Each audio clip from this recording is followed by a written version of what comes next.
Mon tour de lire. Mon tour de lire. Mon tour de lire. Mon tour de lire. Bienvenue dans Mon tour de lire.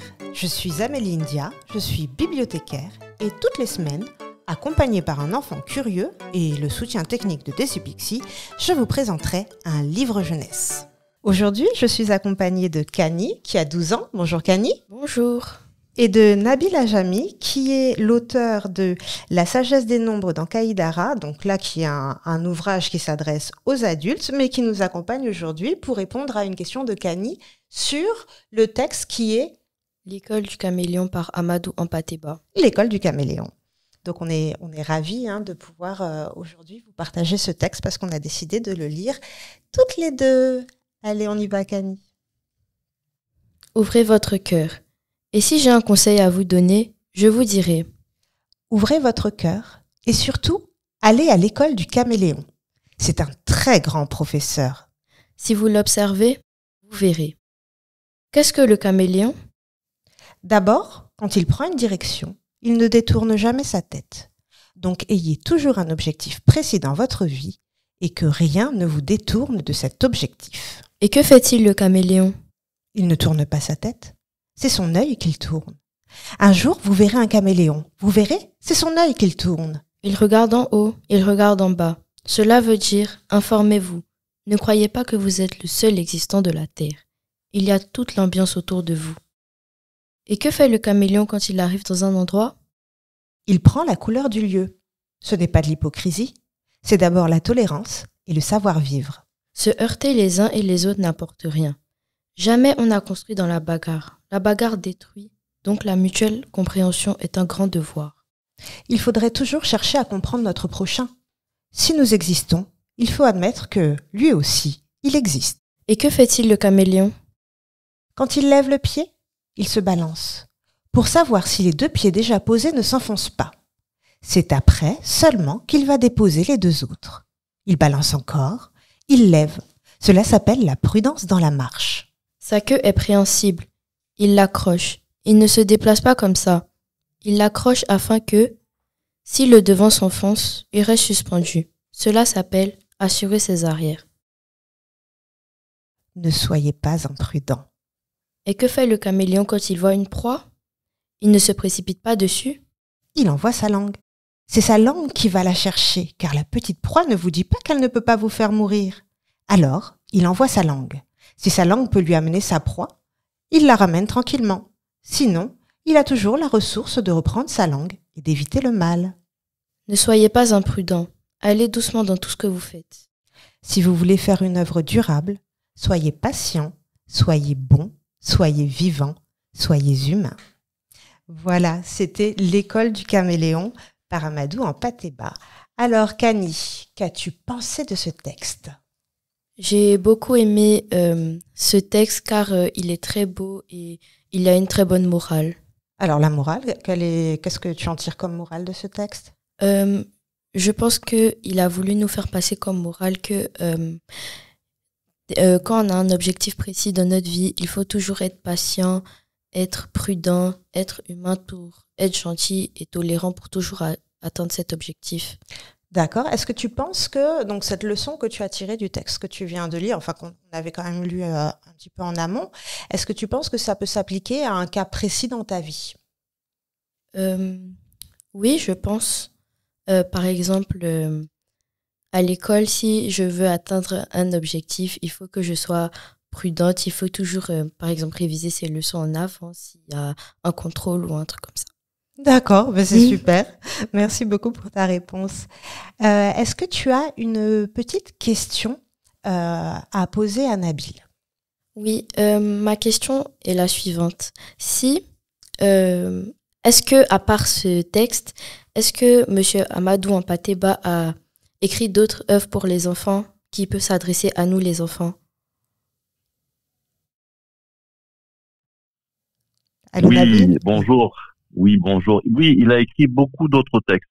La tradition orale africaine, à l'origine, donc Monsieur Hampâté-Bâ est décédé maintenant, mais il est né en 1900 ou 1901, on ne sait pas bien, est rempli de petits contes.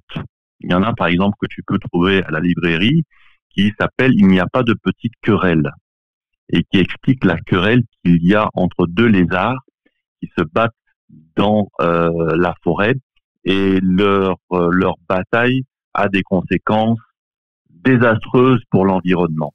Donc oui, Amadou Hampâté-Bâ, à travers la sagesse africaine, la tradition orale africaine, a beaucoup de petits contes comme ça, qui sont avant tout une instruction, qui doivent permettre à tous les jeunes de 7 à 77 ans de comprendre et d'être enseignés, de recevoir un enseignement. Ce qui est intéressant, Nabil, c'est que en fait, comme tu dis, il est né en 1900, on est face à quelqu'un du début du siècle, voilà. Et en fait, cette jeune fille de 12 ans nous dit, voilà, moi j'ai lu L'école du caméléon et j'en ai tiré une leçon, moi, aujourd'hui, avec pourtant la vie que je mène aujourd'hui. Donc, en fait, on est sur des textes qui sont intemporels. C'est tout à fait ça. C'est des textes, c'est comme les fables de La Fontaine, c'est des textes qui sont impérissables.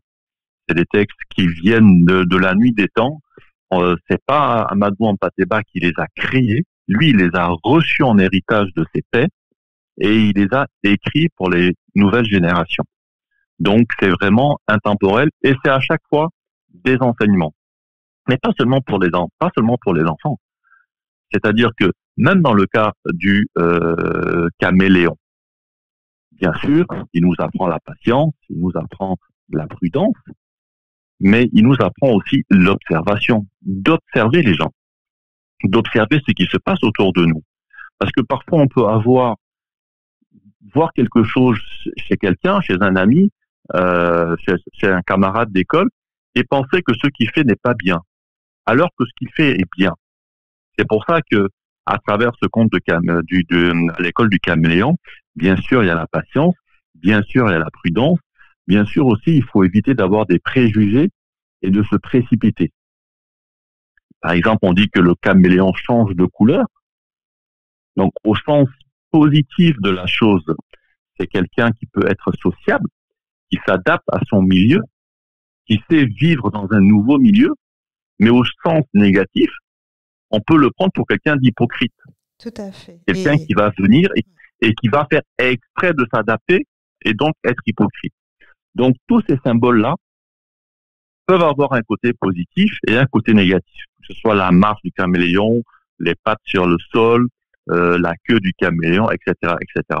Ce qui fait que tu as raison tout à l'heure quand tu disais il faut de la patience, de la prudence pour bien observer les choses. Hampâté-Bâ disait si observer est une qualité, savoir se taire préserve de la calamité.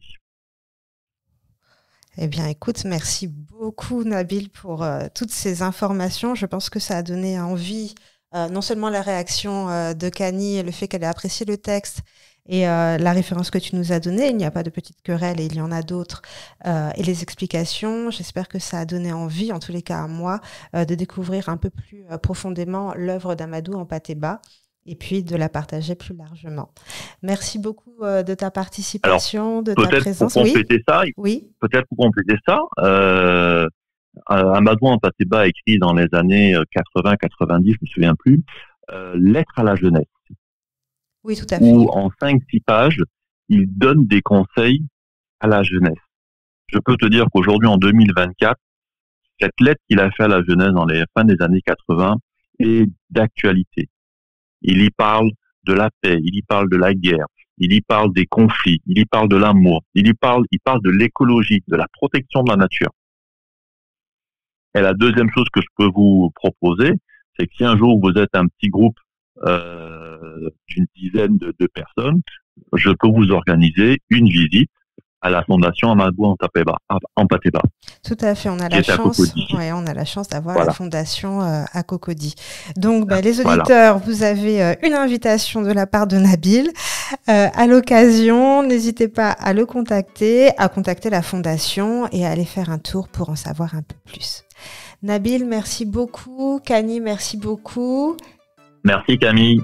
Merci à toi aussi. À bientôt, au revoir. À bientôt, au revoir.